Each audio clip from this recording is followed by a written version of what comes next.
Classmates, hello. I apologize up front. I sound as if I swallowed a frog. I've been homesick the last day and a half from work with some sort of crud that's been going around down here, so I'm just going to try to be brief without being overly brief.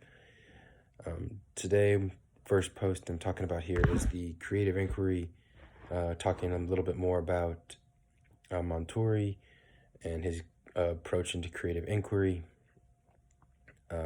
We've talked about them before, as was noted. 1 to 3 key quotes that will form the basis of how I approach inquiry into my MLA studies. So one of the big primary areas, I guess I would say, that Montori touches on, that I touched on the very first week, is that assumptions about creativity. I have a lot of preconceived notions, about creativity, and that they do need to be deconstructed. He notes that many assumptions about creativity need to be deconstructed, that is, examined in a way as to loosen their hold and open up a greater range of possibilities and choices. Creativity is a process in which people create themselves, where the person is the creative product. I find that was one of the most interesting things that stuck out to me on the reread, because in addition to that quote, the other things that I focused on and keyed in on was that reading articles or journal entries or books or papers or things of that nature, reading those things is like close to having conversations with your ancestors in a particular field of study as you can get.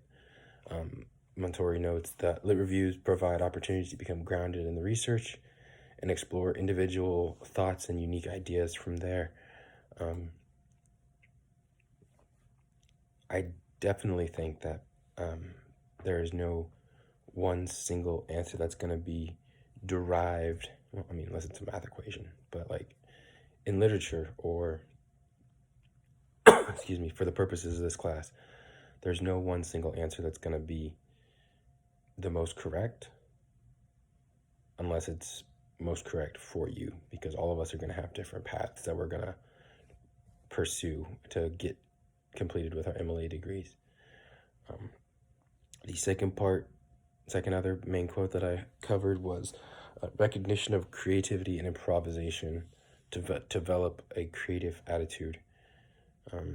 Again, this ties back into the very first quote and how I need to deconstruct limiting assumptions, and that to recognize creativity and pursue creativity, I need to refocus on what is improvised in life and identify the pockets of freedom that those opportunities present to me.